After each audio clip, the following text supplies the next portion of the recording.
তোরা জানবো তোরা মোর বাড়ি হচ্ছে। আচ্ছা ভাই একটু বলেন তো আপনার নামটা, আমি ফাইন্যান্সিয়াল পত্রিকা থেকে আসছি, আপনি একটু বলেন তো আপনার নামটা পরিচয় দেন। আমার পরিচয় হচ্ছে মোহাম্মদ মশিউর রহমান খাজা, আমি এখানে বাস করি। এখন আপনি যে আপনার এই গ্রামটার নাম কি? ঠাকুরদাস, দক্ষিণ ঠাকুরদাস, উত্তর ঠাকুর, ও সরি উত্তর ঠাকুরদাস, উত্তর ঠাকুরদাস, বাংলা বাজার, মোস্তরপাড়। আচ্ছা আচ্ছা, হ্যাঁ। আমার এই পাশে ব্রিজটার কাজ কি জন্য আটক হইল?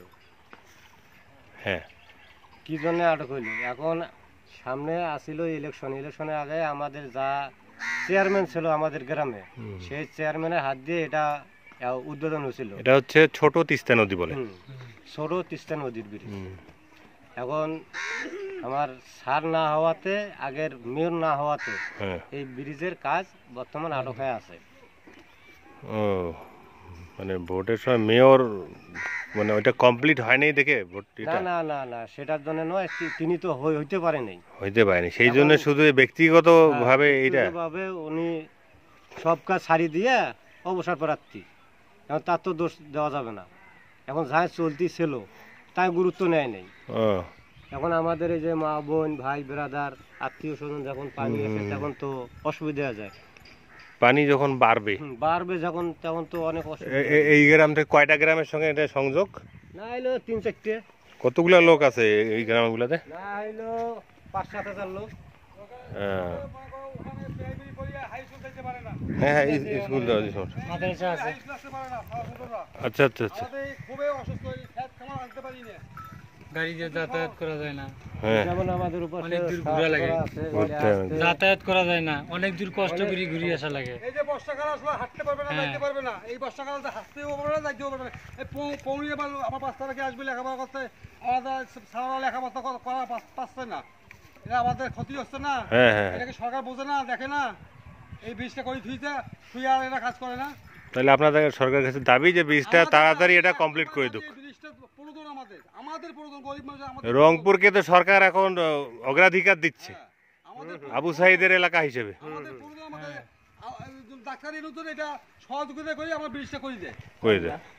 আচ্ছা আচ্ছা আচ্ছা, আপনার নামটা কি? আমাদের নাম মোহাম্মদ হারুনুর রশিদ। হারুনুর রশিদ, এইখানেই বাসা আপনার? আমাদের বাসার সামনে। আচ্ছা আচ্ছা, এই তো স্কুল যাবে, রোগী টোগী যাতায়াত। কোনো বুদ্ধি নাই, একটা রোগী হইলে মনে করো একটা রোগ অসুস্থ লোক হলে সেখন ওই লোকটাকে মনে করো ভাড়া করে নিয়ে আসতে হয়, বা ভেড়া একটা সাথে লাগে তখন নিয়ে আসতে হয়, খুবই কষ্ট আমাদের। একটা অ্যাম্বুলেন্স ব্যবস্থা পানিটা হ্যাঁ বলেন, অ্যাম্বুলেন্স যাওয়ার সমস্যা। আমাদের অ্যাম্বুলেন্স যাওয়া হইলে একটা রোগী মানুষ, একটা লোক যদি বাঁচতে তো চেষ্টা করে, বাঁচা বলা যায় আল্লাহর হাতে, তারপর একটা চেষ্টা করার পরে যায় ওইখানে যায় আমি একটু চিকিৎসা করে যদি আরাম পাই, আল্লাহ সুস্থ দেয়, মাপ দেয়, এইটা হইতেছে না। এই যে মানুষটাকে এখন এই ব্রিজটা না থাকার কারণে এর মুখে কষ্ট করে যাওয়া লাগছে, যাইতে হয় আরো তো। এখন যাইতে, এখন বর্ষাকাল আর যাইতে পারবো না, এখন তো পানি কম, এখন পানি কম, এই যে বর্ষাকাল আছে, এখন পানি বাড়লে তো আপনারা যাইতেই পারবেন না, যাইতে পারি না। এখন মানে আমার আসে না, রাস্তাঘাট নাই।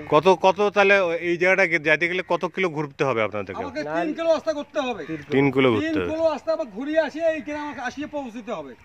আমাদের এই এলাকাটা আমাদের গরিব এলাকা, আমাদের গরিব এলাকাটা মনে করো খেতে খামারেও মানুষ, আমাদের 3 কিলো রাস্তা থেকে ঘুরিয়ে আনলে আমার ফসলের দাম ঘরে আনতে পারি না, ফসলের দাম বেশি পড়ে যায়, খাইতে পারি না, নিতে পারি না, যাইতে পারি না। আজ আমাদের ছোটো ছোটোরা লেখাপড়া করতেছে, প্রাইমারি পড়ে হাই স্কুল যাইতে পারে না, এদিকে আসলে লেখাপড়ায় বন্ধ হয়ে যাওয়ার উপক্রম হয়ে যায়। আমাদের খুবই অসুবিধা। ব্রিজটা আমি ডাক্তার ইনুজের কাছে হাত জোড় অনুরোধ করি, আমি ব্রিজটা চাই।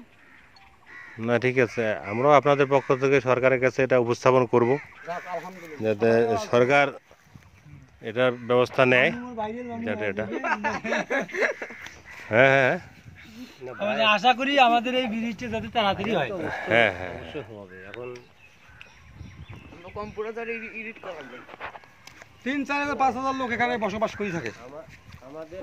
কত কষ্ট করি, কত কষ্ট করি। ওঠেন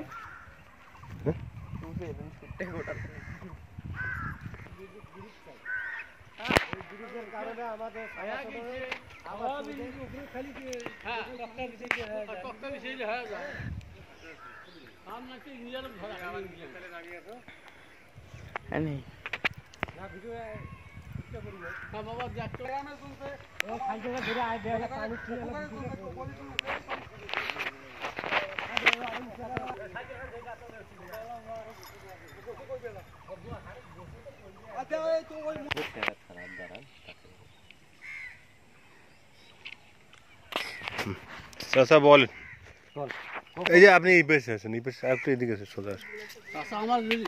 ধন্যবাদ। আচ্ছা, ভালো থাকেন।